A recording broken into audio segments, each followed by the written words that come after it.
hex. I don't wanna sell my hex. What?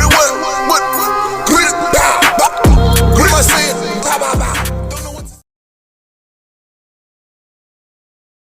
Kind of like I've said before, I mean, you guys are doing stuff that like Richard's not going to do anyway. So it's like you guys have like pretty much dominated the niche. I was telling Dylan over here a couple days ago that you guys basically did half a Jordan play already. I mean, basically you guys already won 3 championship rings already, 3-peat.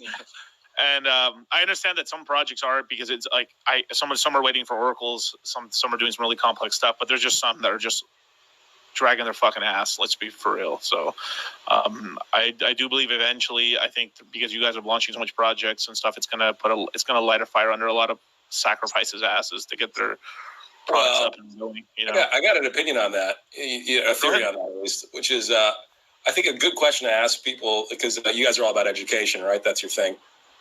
Is to ask the teams who's doing the development. Is it being done in house?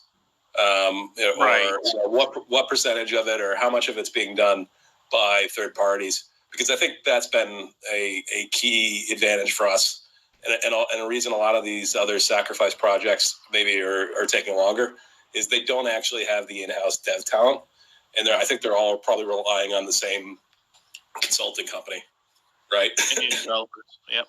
Yeah. Well, maybe even I like that. Maybe even the same ones though, because I think there's definitely like one consulting company that there was a well-known influencer from another sacrifice project who told me one day. She said, "Oh, Buck, I know exactly who your devs are." I'm like, "How?" We're not. Right. She goes, "They're the same as our devs." Like, no. Making my devs don't work on your project. And so I think a lot of people. Such a dad laugh right now. It's fucking hilarious. Well, yeah, I've also got COVID. I have the Wuhan. Oh no! What? Yeah, so I sound a little bit shitty. Sorry about that. God damn it, XRP. So, but yeah, so I think a lot of these guys basically they've hired consultants, maybe the same consultants, and there's a backlog of work probably.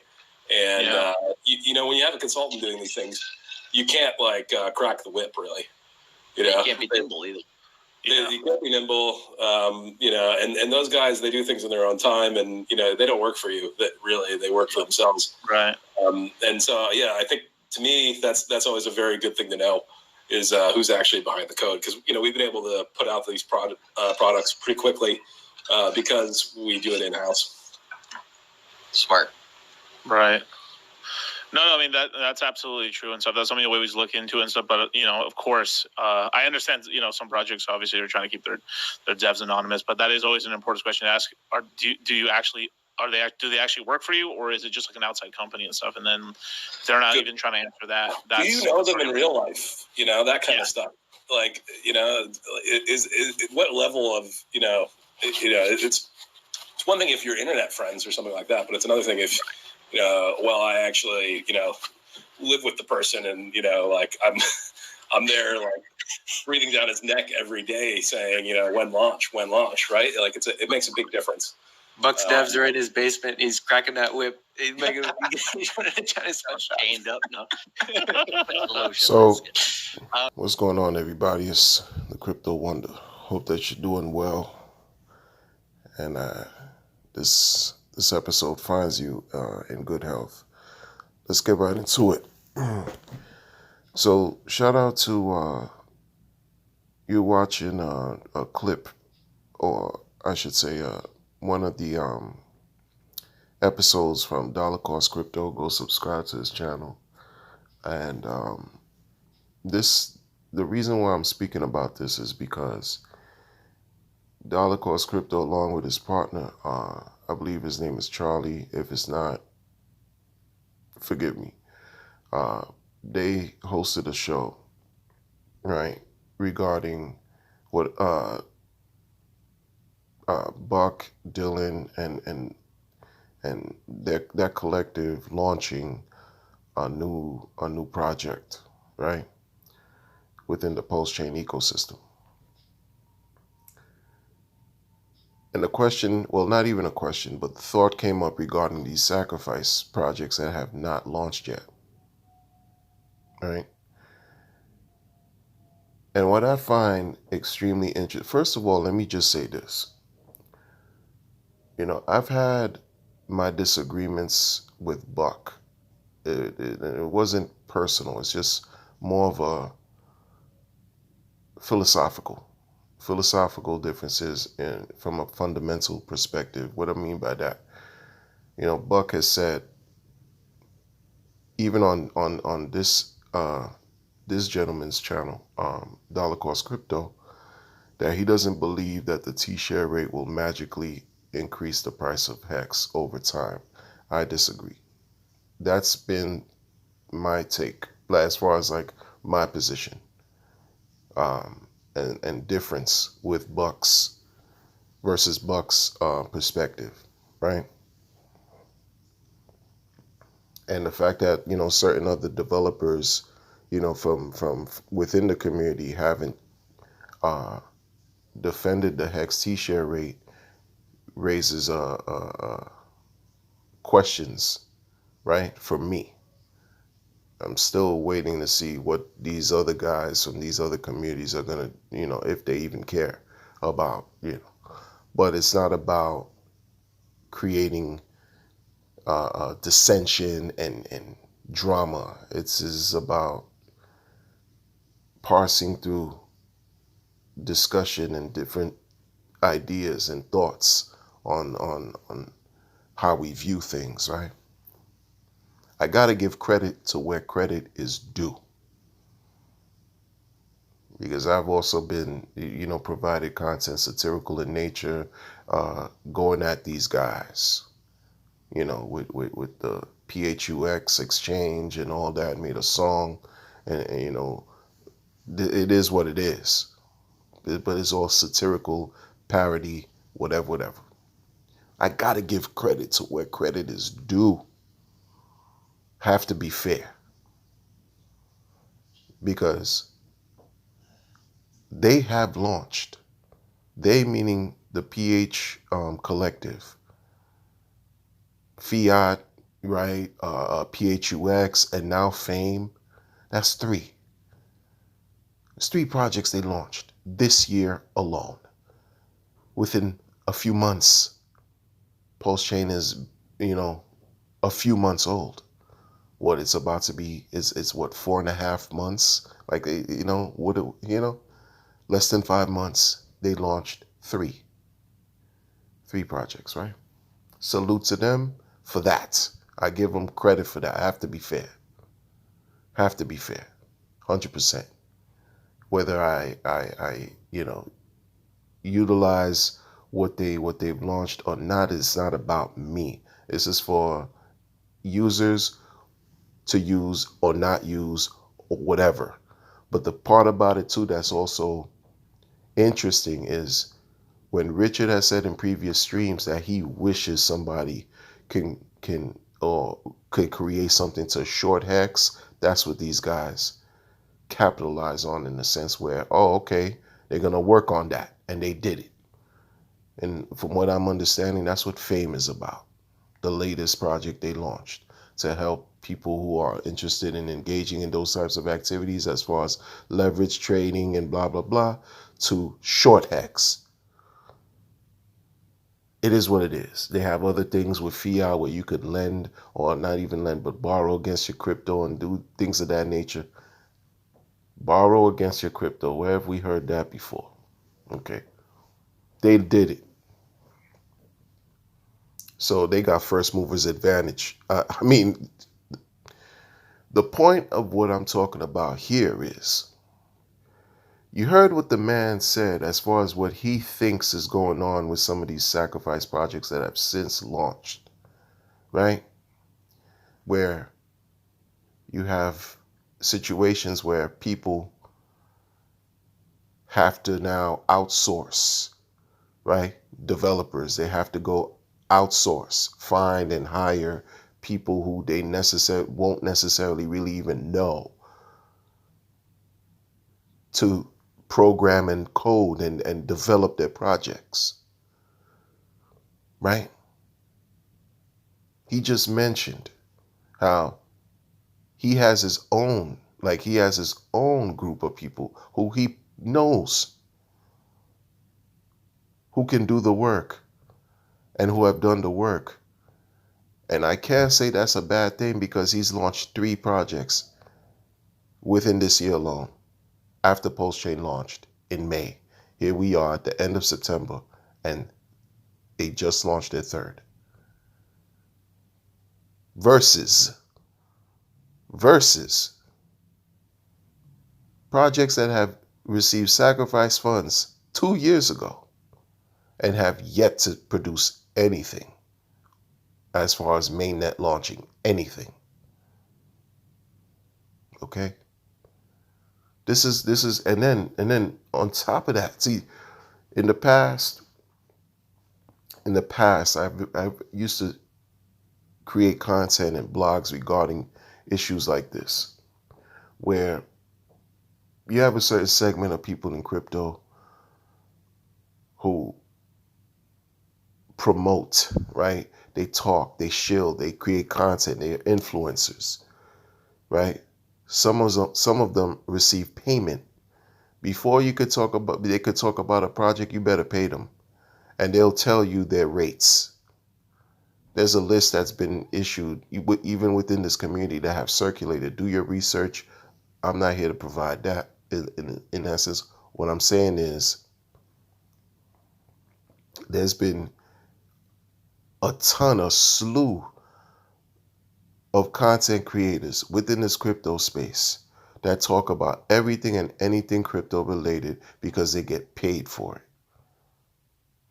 Again, they'll show you their rates. They don't care if the projects are legitimate. They don't care if their audience invests in the stuff they shill and get hurt or get scammed, rug pulled. They don't even care as long as their pockets are filled. And to me, that was disgusting. And I talked about this and those janky types of promoters who engage in bad, nefarious activities, because to me, that's just shady. You have a channel and people are tuned into your channel or whatever it is that you have going on, and you talk to them about something, it's almost like you're lending your energy to validate whatever it is that you're talking about. Then people take the risk and engage in whatever you're talking about and end up getting hurt. And that's been the majority of the experiences that people have had dealing with whatever these content creators, and we're talking about larger channels, have done to the people. I don't need to go through the list of names. Go do your research. They're out there. They're out there. Buck mentioned that there was a well-known influencer from another project, another sacrifice project, who told him that she knew who his devs were. And he laughed when he was talking and explaining it. You heard it. He laughed and said, no, she doesn't. And she said, he said. He explained, she said, yeah, they're the same devs. The same devs that from the project she was a part of are the same devs that's working on Buck's projects. He laughed. Said, no, they're not. He knows his devs. I don't know if he was talking about KDP or not. All I know is earlier this month, Katie left Power City. And then last week, Buck was explaining this situation. These things lead you to question everything. You know what I'm saying? Like, you have to question everything. These guys, meaning these sacrifice projects, have all they've done is just sort of like lead you on. And the reason why I keep talking about it is because people Folks have sacrificed. Folks have sacrificed and are still waiting and wishing and hoping that something will materialize within like soon, yesterday, whatever you want to call it, whatever.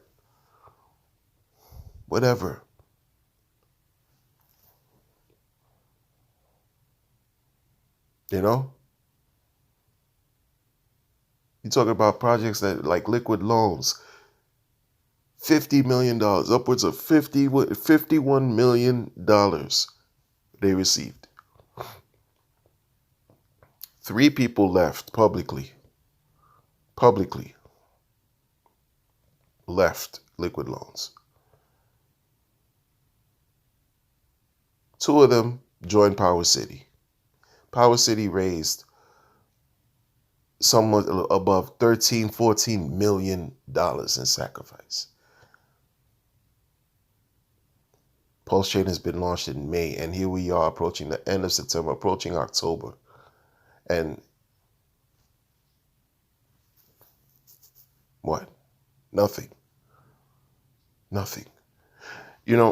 A long time ago, there was a dev from a different community that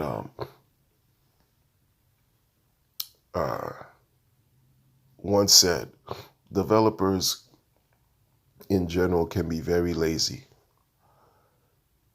And I think he even went as far as to even say they're lazy, period. I never forgot that. It's one thing to and going back to what Buck says, one thing to,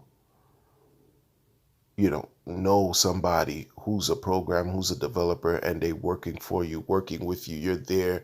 You can keep close contact, interaction, basically, being in the loop on what they're doing. And it's another thing when you're dealing with someone you outsourced, someone you hired who you don't even know, who you never met. They're working on their own time. They're not working on your time. They're working on their own time because they work for themselves. They can do whatever they want when they want, which also sort of like lets me think about maybe these are some of the struggles that RH was going through, Richie Rich, during the last 22 months, within the 22 months period of, Pulsechain development. Because he was looking for devs at one point. He definitely was looking for devs. He didn't have his own team. If he did, why would he look for devs? Why would he advertise, and try to, maybe he was dealing with that. But this is something you find in crypto, what I learned years ago, a lot of devs, they do dirty things. You have those that are good, upstanding, right? Great reputation, and they take their craft seriously. They take their skill set seriously and do it the best they do. And then you have others who don't care, who may be skilled and know a couple things here and there, but they're bad actors. And then you have those in between. So here we are. Think about what he also said. Think about what Buck said too. Think about what he said. This is crazy, right? Not for me, because I've heard this before, but I'm sharing this with you. Listen, this show at the time of this, when I'm doing this, had only 3,000 views. This thing needs to have 300,000 views for you guys to really pay attention and listen. Everybody who's new and uninformed and this and that. And I'm not talking about my show. I'm talking about this guy's show, Dollar Cost Crypto. I don't know him. He doesn't know me. But I'm talking about this episode alone. Just with that little information, just with that few minutes of that little clip, people need to really pay attention to what was said. Because this is a narrative that's not new. It's been in crypto since it started, and it will continue. You have groups of people that move in tandem. They go from one project to the next project to the next project to the next project. I'm talking about groups of people, groups of developers, groups of promoters, groups of whatever. He said maybe it's the same people working. Maybe, it's the same people working on different projects. Maybe they're backlogged, right? Things are not coming out on time because they have a bunch of stuff to do for different, right? Different projects within the community, blah, blah, blah. It's things to think about. I don't even know if it's true or not, but these are not things that I haven't heard. These are things that I've heard in the past before in different communities within DeFi. Within DeFi, you think developers just want to, especially if they're quote unquote independent contractors, freelance consultants, you don't think they have hands in multiple different things going on? They leave a footprint on the blockchain. They have a certain style that certain people, if you know, you could recognize the work if you know what you're looking for. To see that, oh, okay, this looks like somebody else's, this looks like that person's, this looks like, oh yeah. It's not unusual. And it's crazy. It's crazy how here we are today, we still have something like this going on where you're waiting for another major announcement. For what? An upcoming announcement? People want to know. They don't want to know about an announcement or an update anymore. They don't want to know about some audits. They want to know about mainnet launch. They want to, that's it. That's it. You're not RH. You're not pulsechain. You're not pulsex. You're not the founder of that blockchain. You're not the founder of Hex. Like some of these people just threw monies at individuals who produce no type of track record, no pattern, no history of any type of success that they've had in crypto. And people are really learning this the hard way, unfortunately. They're learning this the hard way. And sometimes experience is the best teacher, because you could tell somebody not put their hands over the stove till you're blue in the face. You say, don't do that. Something bad is going to happen to you. And guess what somebody might just do, might very well do? They'll put their hand over the stove because they didn't want to listen to you. And that's what happens. That's what happens. I find it very interesting how things are unfolding and unraveling with these characters and these situations and instances. Who knows the reasons why people do what they do? But it's interesting how you see certain things and you connect certain dots and you draw certain conclusions and you're like, oh, okay, this is why crypto is a solo sport. You definitely need a community, a consensus, a group of people to interact with these blockchains and these coins for them to work. Don't mistake what I'm saying when I'm saying this is a solo sport. It's a peer-to-peer system, though, because it's you who make your own decisions to do what you do with your crypto and these blockchains and smart contracts, DEXs, whatever you want to call them. You don't have a group of people behind you watching you doing transactions every day. It's left up to you and your laurels to decide and choose when to do, what to do, how to do it. And you have to deal with the consequences as necessary. This is crazy, people. This is crazy. It's disgusting. And what I'm saying is disgusting. The fact that these projects can't even launch yet. Haven't launched yet. I don't even know why.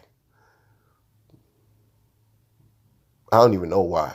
It's like, it's not that to me, you're not really going to know why. You won't really ever really, who will ever really know why if you're not in the loop? If you're not in the know, if you're not behind the scenes, if you're not a member of a team, if you're not, you won't really know. You'll only know what folks say or not or don't say, and then left up to you to speculate. Why did this one leave? Why did this one think that their devs were working on this other project and that project and that project? I mean, what has Liquid Loans done? Talk about some fetch Oracle and auditing and announce a major announcement. What has Power City done? Show you a pie chart of projects that's on. It's like these people, it's almost like it's like these people have a deep disdain for Hex. They have a deep disdain for Richard Hart. Like, that's what it appears. Like, you could not appreciate, you could not like him, you could not like Hex, but at least do right by the people. Do right by the people, man. Launch whatever you promised to launch. But folks, again, sad to say, people don't care. People don't care. If it's not happening to them, it doesn't matter.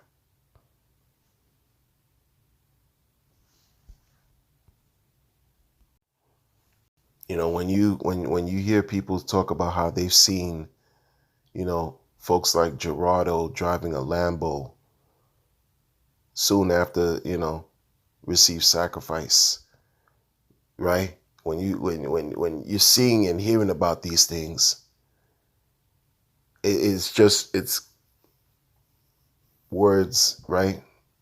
And then the same gentleman, it's not about even attacking people. I'm just talking about things, saying things that people are thinking.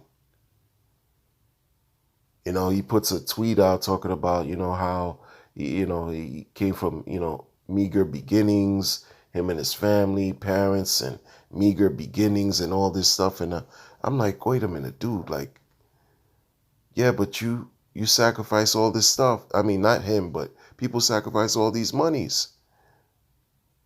Where's Mintra? Nobody want to hear about all that, man.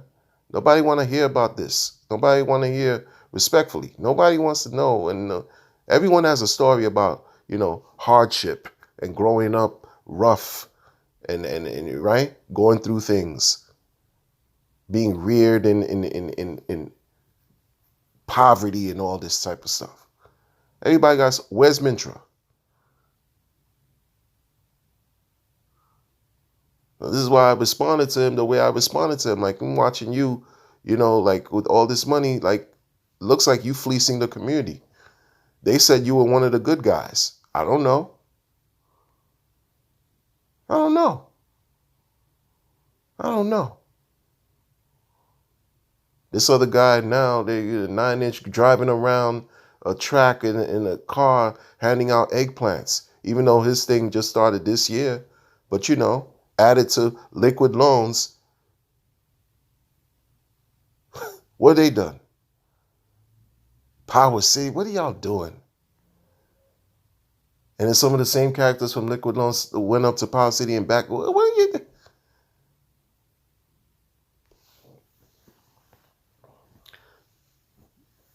Folks, don't be surprised, because a lot of stuff that you see here is just a microcosm of the macrocosm. This thing is this is what you find.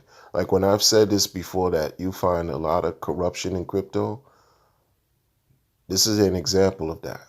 This is the examples. And then, these guys engage in activities and then wonder why you have the likes of Gary Gensler lurking to sink his fangs into these intangible wallets and pockets and accounts and blockchains and smart contracts and sacrifice monies. You wonder why when you have things like this going on. People who recklessly, like, and I say with reckless abandon is because you just talk whatever, give good presentations, yada yada, deliver great promises, and people just throw their monies at you. Because You won their confidence in you. This is why Richard has said it also before in the stream, that a lot of these projects, he hopes that they're awesome, but more often than not, they suck.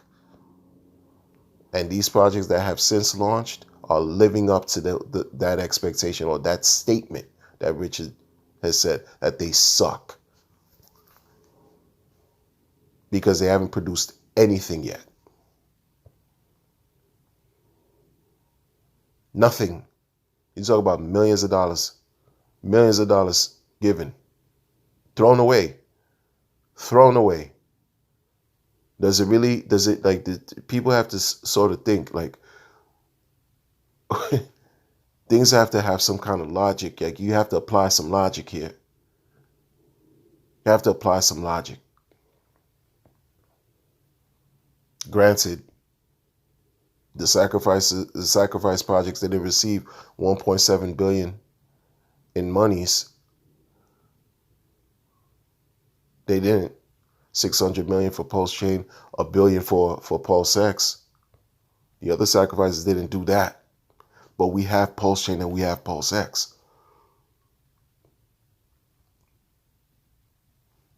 People like Liquid Loans and them messed up a bunch of monies when depegged. Not die, but when the USDC stablecoin depeg took place earlier this year, they messed up a bunch of funds. People don't know what they're doing. They pretend like they do, but clearly, and they may very well do. If this is a rug, they know exactly what they're doing. They're just doing it in a very slow, they're going to passively, gently pull the rug from under your feet. That's what it looks like. That's why I say guilty before proven innocent. It's what you're doing. This is what's going on here. It's disgusting. And like I said before, this is why everything is pointing at Hex. Everything else pointing at Hex. Forget about all this pointing at Hex. I'm talking about for the sacrifice. The projects that have launched, they deserve credit, 100%. The projects founders that have launched on pulsechain deserve the credit for that. But you guys are still looking like you pretending that you're about to launch it. That's because it just looks bad. Period. Looks bad. What makes folks think the same thing that happened to Richard won't happen to them? When you have a gentleman who went on a Spaces talk about how he went himself to complaints at SEC about Richard for flaunting $12 million worth of whatever during Richard's rage marketing last year. What makes folks think that that's not going to happen to these sacrifice set people, these sacrifice founders that have yet to launch? What makes people think that that's not going to happen to them?